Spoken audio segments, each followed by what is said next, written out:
This was Shakhriyar Mamedyarov at 6 p.m. Jerusalem time, Israel time, playing in the World Team Championship happening in Jerusalem. His team Azerbaijan was facing USA and he was playing Hans Niemann. And this was at 6 p.m. Israel time in Jerusalem. And then 4 hours later, he was also playing in the Champions Chess Tour, Meltwater Champions Chess Tour finals. And this was 4 hours later, which is 10 p.m. Israel time, where he was at that time. And that's 12 p.m. New York, sorry, Los Angeles time. He was facing Lei Kwem Lee in the Meltwater Champions Chess Tour finals, and he had a good position actually towards the end game. Now, some interesting developments happens in this game. So let me show you both the games, and then you be the judge whether playing in two tournaments at the same time affected Shakhriyar or was he playing his best. So let's have a look at first the team championship happening in Jerusalem, where he faced Hans Niemann. Shakhriyar was black against Hans Niemann. He is rated around 150 points higher than Hans. E4, E5, Knight F3, Knight C6, Bishop B5. We have the Ruy Lopez. The main line A6, Bishop A4, Knight F6, castles, Knight into E4 is played. So this is not a very common line. The most normal reply here is Bishop E7, but this is also played. Knight E4, Pawn D4 by Hans. B5, Bishop back, and then D5. He cements the knight in the center. The pawn that he took, he will have to give back by D into E5. So D into E5, Bishop E6, Knight D2, and Knight C5. Getting rid of that bishop on B3 if needed. Pawn G6, developing the bishop to the diagonal. C3, Bishop G7, Knight D4, takes. So this was a pawn sacrifice. By Knight E5 is a interesting. Knight D4 is an interesting pawn sacrifice by Hans. It's actually the best move in the position. So the idea is you play F4 and then after Knight D3, F5. There's an attack. So there is more than enough compensation for the pawn. Because if pawn takes, then knight just takes back. So he took on a C1, did Mamedyarov, rook takes, and pawn takes. Knight takes. Bishop F6. The bishop was attacked, he moves it. Bishop C2. Knight D7 and Knight D4. So Hans has a good position here. He has got enough compensation for a pawn and a good attack on the king. The king is not sure where to go. If he goes here, still the king is open. Here he'll be on a highway. So rook E1, bringing more cavalry in. Bishop in a d4, pawn in a d4. Castles. He decides to go the long route. Now knight b3. So now that Hans knows king sideways here, the knight can jump into a5. The queen can get in. Rook can go to c1. Queen e3, bringing more defenders there. a4, opening up the queen side. Takes. Knight a5. Queen b6 and queen d2, defending the knight. Rook g8. So now it's a case of mutual attack, as is usually the case when both sides castle opposite sides. So black brings a rook in just to put pressure there. There is bishop h3 coming, rook g7, rook g1. Bishop takes a4. Hans takes back one pawn. It's still a pawn for Shakhriyar, but pawns are not going to be important here. Rook g4, knight c6, knight b8. A very nice move to deal with the threats on the king, wanting to exchange of the piece. He played h3 here, did Hans. And here, Shakhriyar had to decide. He could save the rook and then continue attacking. In which case, for example, if you go rook g3, knight e7 check happens. The king will have to go if he wants to be safe. And then rook to f6. There is pressure. Knight d5 is a threat. You will have to defend it. And then rook f1. So suddenly the attack is gone for black. And this is why instead of playing something normal like rook g3, he played knight takes knight, an exchange sacrifice. And Hans takes it after a thought. So now the compensation for black is he gets 2 pawns. Already he was a pawn up. Now he got a center pawn. So 2 pawns for the exchange and a well-placed knight. You would take that any day, right? And there is lines open towards the king. So now there's a big threat of knight f3 coming. So queen e3, removing the pin. I mean, the threat of discovered attack. Rook g8. It's like black got a fresh chance to attack. Again, white's attack is nowhere, but black starts to put pressure now. Bishop takes, rook f2, takes, and rook takes. Now it is even material up for Shakh. So where did Hans go wrong? Hans should have actually played king h1 a couple of moves back when the discovered attack threat was going to happen instead of queen e3. The difference would have been the king would be safer, and there would be no pins along the diagonal. So instead, queen e3, rook g8, bishop d1, and now takes. And Shakh is calling all the shots now. Takes. It's 3 pawns for the exchange. Rook g4, giving extra support to the knight because it's attacked. Rook d3 and rook e4, kicking the queen away. Queen check, king b7. King is even safe now, and there is no checks in the horizon. Rook e3, f5, a nice move, cementing the rook. King h1 finally. Knight b5, another very good move. So it now helps the pawns forward, does this knight. These center pawns will be able to move forward. It's a very good square. It's also defending. Now there's a threat on the rook. If the queen takes, the rook hangs. I mean, there is actually a threat right now. Rook takes rook or queen takes rook is a threat. So rook takes, pawn takes. Now the passed pawns are going to decide the matter. It's just completely winning for Shakh. Rook comes in, some sort of threats. Queen c8 is actually a big threat. So knight d6 anyway, stopping queen c8. Queen h7, queen b2, queen attacking the pawn, queen check, and he doesn't exchange. He doesn't want to exchange queens. Queen check, and now push. He repeated twice, but now the pawn runs forward. The knight is placed perfectly. Rook goes back, queen c5. Getting the pawn forward with tempo. Rook check, king moves. Queen moves, knight moves. Rook moves, and then knight c3. The knight is now helping the pawn still here. Maybe even here. Like this. Okay, first of all, the queen's hanging, so probably queen b6 and then push, and promote. Easy way for the pawns. g4, e3, queen moves, queen c4, defending the a6 pawn, queen moves, and pawn push. g5, it's not even close here. The pawn's just going to go forward. Queen check, king moves. Notice that the rook can't give a check here. Queen check, knight e4. Rook check, king c6. Queen f8, and then queen c5. Exchange of queens forced, and this is where Hans Niemann resigned. So Shakh won for his team, and Azerbaijan actually beat USA 3-1 in a very crucial match.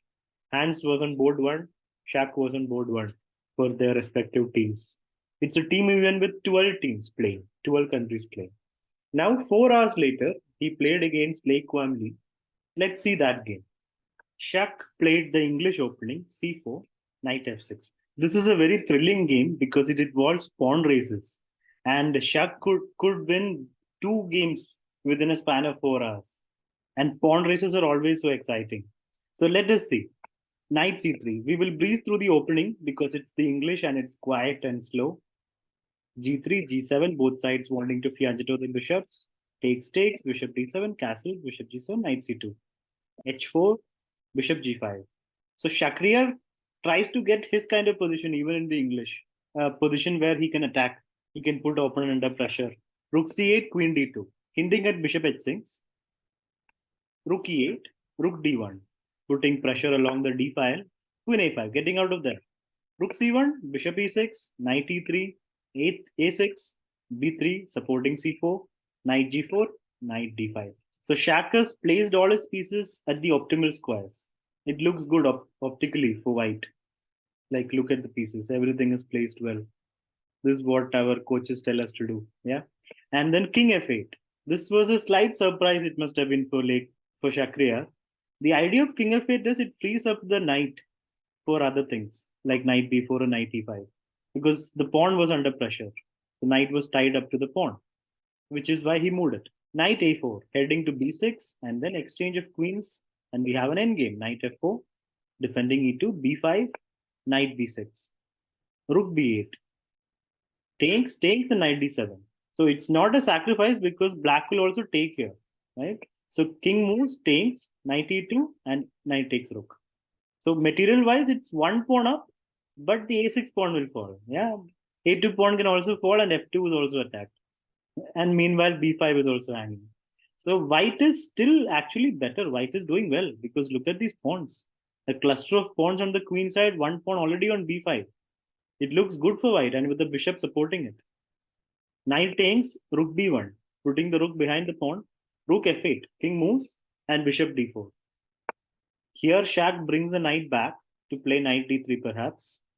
d5, a very good move, not allowing the pawn to advance easily. The bishop is cut off and also helping the pawns forward, basically. Black has to push his pawn center. It's a pawn race. Will white's queenside pawns win or will black's center pawns win with this active pieces on the center? Knight c6, attacking the bishop, bishop c5. And he brings a rook back. So basically pinning the knight because if the knight moves, we'll have an exchange of rooks and that should help white. That should help Shakh. Then there will be no problems to the king. Right now, it feels like the king is under house arrest. He can't move to that many squares. The only square he can move is the e1. So if the knight moves, then there'll be an exchange of everything, and white's pawns should decide the game. So that is why rook f1, d4, the pawn runs forward, bishop g5, e5, b4. So you can take on e7, but then d3 comes with tempo, and then when if king d2, there is bishop e3 check, and the advantage is gone off because now king is getting attacked, and then rook e8. So we are hunting down things that are not important there. That is why just b4, attacking the bishop, pawn d3, king moves, bishop b6. So bishop e3 is no longer possible because bishop is covering it. So bishop b6, rook e1, attacking the important e5 pawn. If this pawn is taken, then the d pawn is kind of alone. So pawn a4. Now comes the race in full storm. a4. So white is completely winning because these pawns are better advanced. Takes, e4, and g3 falls. Bishop check, king moves, and rook e7. So here Shakh would have felt comfortable because there is only the d3 pawn that we have to deal with here. But white has three pawns going forward, and white's pieces are all placed well. So what happened in the next few moves? Knight h3, attacking the bishop. King d3 was possible, but then he plays pawn b6. Knight takes, pawn takes, and knight f2, defending the d3 pawn. Knight e5, he wants to take the d3 pawn, but bishop f4. King moves, rook check, king moves, takes.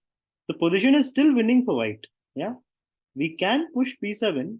d2 will come. So right now d2 will come, and here what to do? Bishop f3, stopping the pawn, but rook attacks it, and now bishop e2, stopping the pawn still, but h4 pawn runs. How can the rook stop the pawn? Rook c5, probably preparing b7 and rook c8. So he plays h3, rook c4, not allowing h2. Rook h4 would come. So king g7, getting out of that, and pawn a4. This was where Shakh made the crucial mistake, which threw away the advantage. What would you do here if you're white? What is the most natural move for white to calculate here? a5 is too slow. That is the problem. Because now black can just play h2, and you'll have to give up a full rook for this. And that's what happened.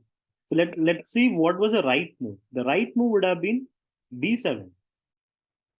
This was something that we need to calculate, that he had to calculate. Shakh had to calculate this. There's a main line. Push, and then just rook check. King g8. Or rook f7, same thing, because rook takes, king takes. We promote, black promotes, but white promoted first. So where is the win? We have bishop c4. Let's say king e7. Yeah, king e7, we can play queen c7. And if king e8, we can bring the queen closer. King moves, queen closer. And if king f8, we have queen f7 mate. And if king d8, we go queen d6 again. And now black has two options. If king moves here, we attack with the bishop this way. King f7, queen f6. King moves, bishop c4. King moves, now it's mate. So with the bishop and queen, we can checkmate the other guy. And what if the king had gone the other way here? If king's here, it's much easier because bishop a6 and we just win the queen. Takes and takes, easy win. So the win was if you go directly for the pawn push, and because we are promoting first, king g8, same thing happens because rook c8, same thing because takes, sorry, cannot take, promotes, and takes and promotes. So same thing happens. The bishop is active, and along with the queen, because you have the first move, you can checkmate the black king. This is what Shakh should have gone for, but he went for a5. And the slowness of that move allowed Quang Liem to come back in the game. h2, rook h4, stopping the pawn, preparing to give up the rook if needed. But then rook e8 comes, a very nice move, attacking the bishop. And the bishop has to go to, let's say, f3, but then rook e1 comes, rook e3 comes, which would be losing the piece anyway. So even bishop d1, and now knight takes bishop. There was a better move here. An outright win was there. Rook e3 was there. Rook e3, and if let's say king c2, there was knight h3. A very nice interference, which would just promote the pawn. But he missed it. Quang Liem missed it. He played knight takes bishop. Now it's around even. Rook takes. This makes it again bad. It was very difficult to defend this anyway. Correct thing would have been king c2. Knight has to go away, and then king into d2. And then if you promote just rook takes, knight takes, king comes in, and along with the king, these 3 pawns will be enough for the rook and knight. But it's very difficult to go for this, believing that this is okay for white. So he went rook h2, which is normal. But now black is completely winning because knight f2 and the pawn is just promoting. The rook can't do anything. If you take it, promotion. So this is how Quang Liem won. Shakhriyar lost the game. So maybe the first game which he played a few hours back would have affected him because Shakh in his best form probably would have calculated the most direct line, which is b7. And that would have been a clean victory for white. But then he played the a5 error, and that cost him the game. That's how Shaq did multitasking, playing in 2 tournaments at once. And it's a day of mixed emotions probably because one game he won for his team, and the other one he lost. Where he's the sole stakeholder. But yeah, an interesting day for Shaq.